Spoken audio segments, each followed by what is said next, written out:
Hello, welcome back to another video from the home of the 42-hour difference, JE Instruction.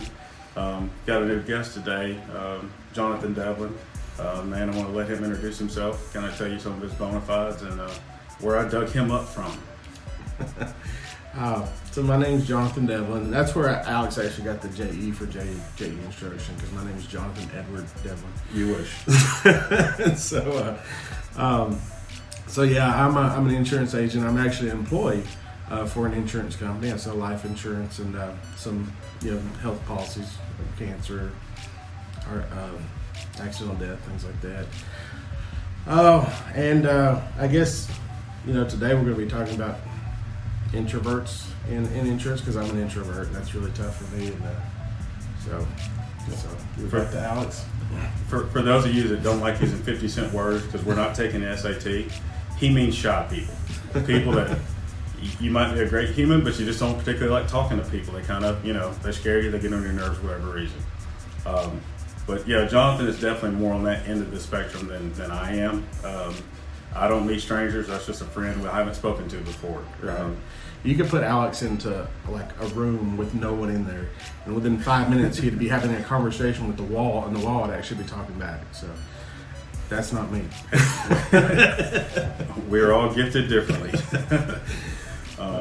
But no, that's one of the first kind of questions, comments I get back anytime I mention insurance is, well, I'm not a salesman, or I really don't like people, those types of things. So I was really curious to see how you, and I know for a fact that you're pretty reserved, you're pretty shy. Mm-hmm. How you're able to go into a career like insurance where talking is the thing. Yeah, that's very interesting. I'm gonna say, just even a couple years ago, I wouldn't have seen myself here. And really, the way it got started is I had a friend that went to work for an insurance company, and we were both working at the same company, and he left after some changes happened, and it wasn't necessarily a good place to work anymore, and he went to work for an insurance company, and it was great, and it was wonderful, and he told me all about it, and so I started looking.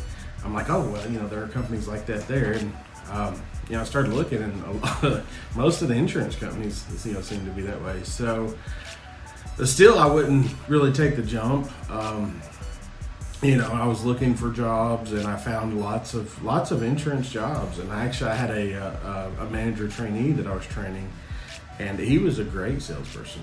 And and I was going to him, and he was very unhappy, with the job as well. So I was like, look, these insurance jobs, this much, this and that, and you're a great salesperson. He just wouldn't do it. He just didn't want to. And, finally it got to the point where I just had to leave there. Even without having another job, I had enough to carry me over a few months. So, and at that point I just had to find a job, right? And I did want to work for an insurance company, but I wanted to be like an adjuster or something, And, one where I did work with people a little bit and felt like I could help people, but at the same time had a lot of heads down time, or time not dealing with people. But that wasn't happening. So I applied for a sales job to get my foot in the door with an insurance company, pretty much. So now, if I remember, that process you're talking about, that was right before COVID really kind of shut the world down, right? Well, it was actually right after. Okay. The unhappiness with the other jobs started. Well, it started during COVID, because it went. The company I was working for went from helping people and doing good things to just taking advantage of people. So then I had to go. And then that's why I chose insurance, because I did want to do something where I felt like I was helping people. Even though, I don't like talking to people and being around people, I do want to help them.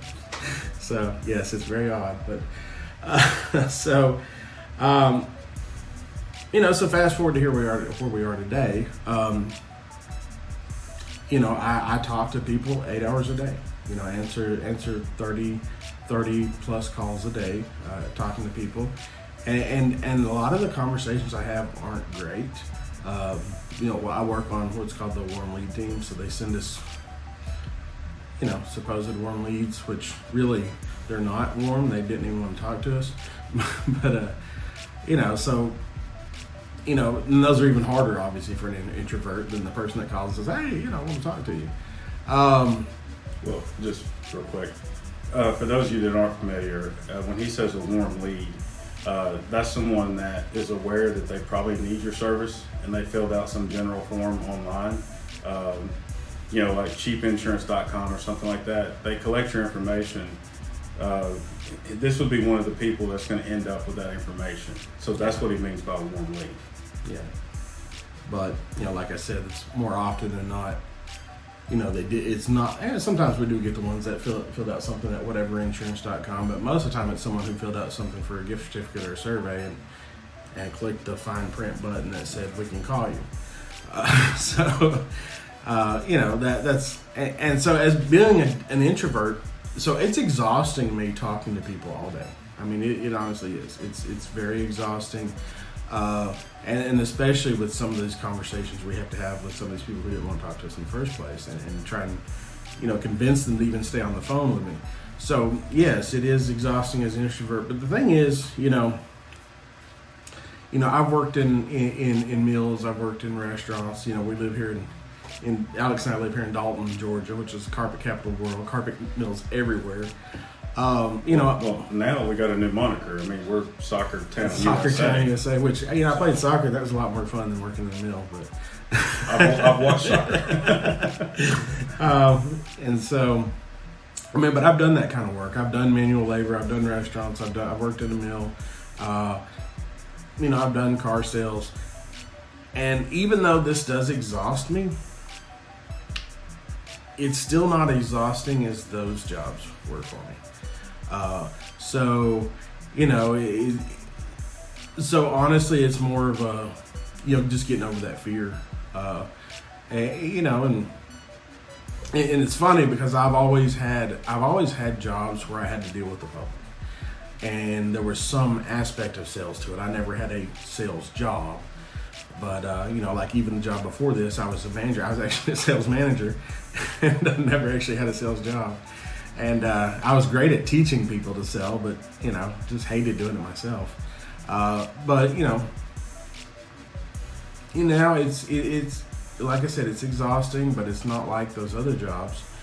Also, I do get a certain amount of satisfaction from it because every once in a while you get that call from that person who didn't think they could ever get life insurance. They have this condition and that condition, or they're this age, and they just thought there were no options for them out there. And when you can actually give them an option, and give them an option that's affordable for them and everything like that, and get them covered, that kind of makes it worth it, So yeah, that's whether you're talking about the younger generation or even our generation, we're both middle 40s now. Mm-hmm. Whatever you want to call it. I mean, your job has to matter for something. You want to feel good about what you're doing. So I'm going to ask you, because I've also been in sales positions in other industries for a short time. When you're able to help somebody that's in a situation like you just described, or even on the other side of it, when it's time for them to cash in on a life policy. Mm-hmm. The ability to be there and at least be some shining light of something good, or a new possibility, or that's a feeling that I wish you could just bottle and take it with you. Yeah, I mean, you probably know more than anybody. I don't show a whole lot of emotion except for anger, maybe. But I'll be honest with you. Sometimes I tear up at those calls. So. Yeah, I mean that's we're both men, and I've the one that still tugs on my heartstrings. It was not a life situation. It was a home fire situation, and the entire family just standing on the side of the road. I mean, I don't care how hard your heart is. That'll make you stop and take notice. Yeah. What we do matters. What we do has an impact on people's lives. And typically, they don't realize how big it is, and we don't realize as an agent how big it is sometimes until they're in the middle of a catastrophe. Mm-hmm.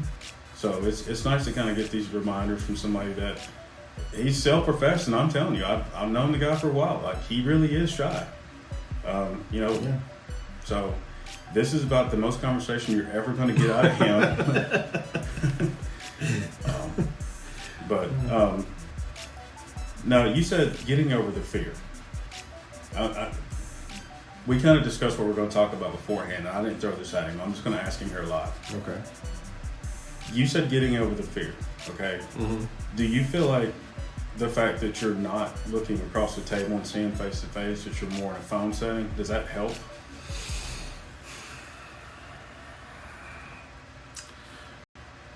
Honestly, no.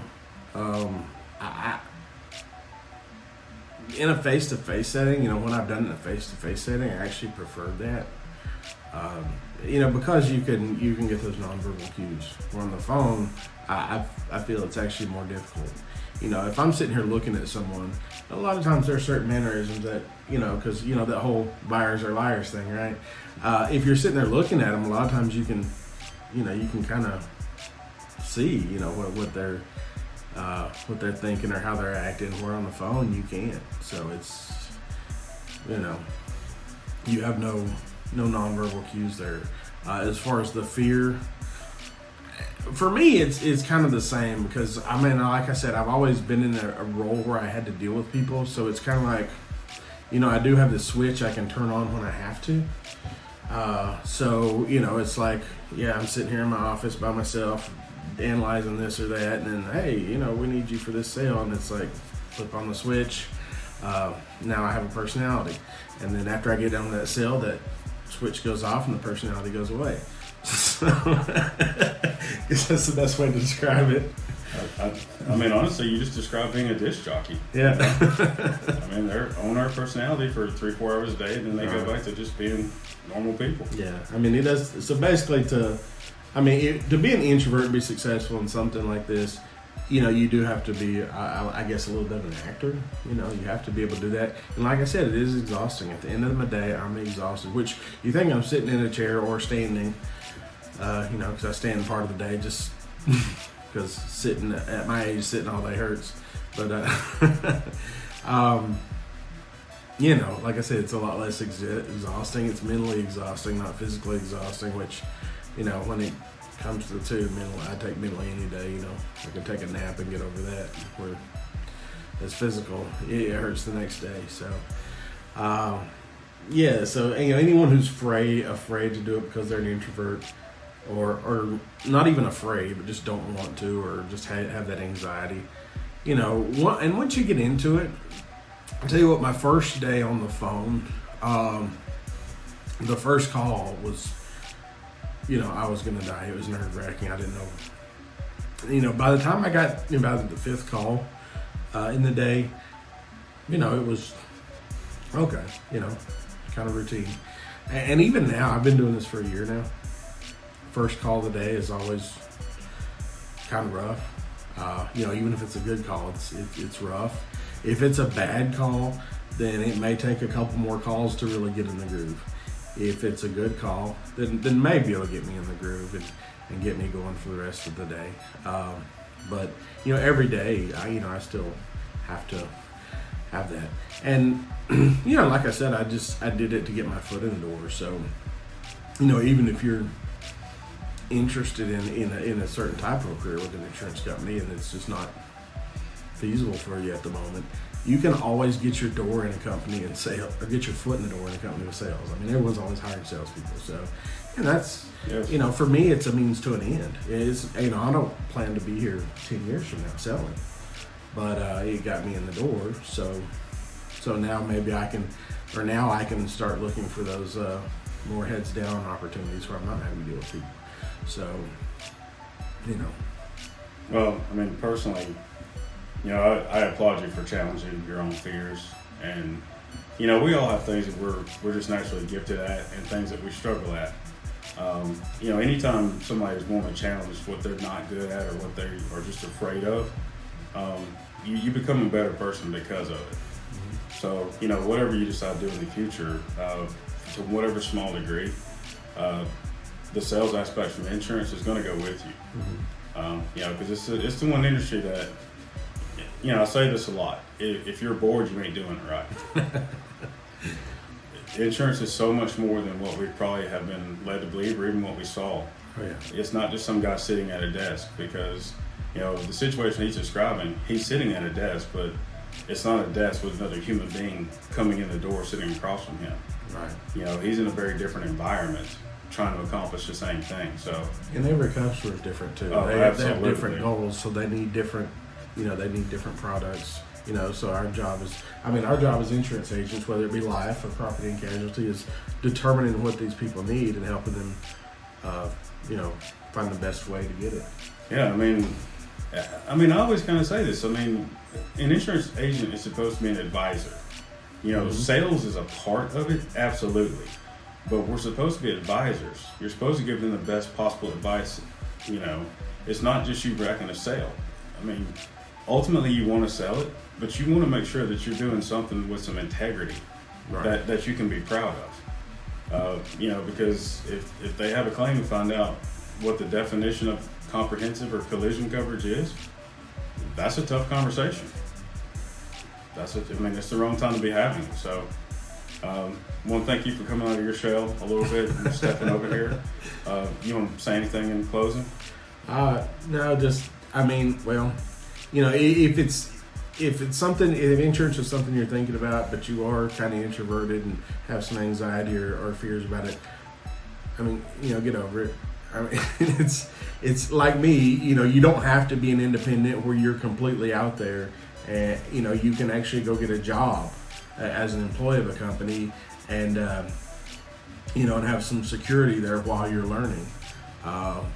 You know, and obviously most of them have great training programs because they want you to be able to sell, right? So, you know, there are options there for everyone, even us introverts.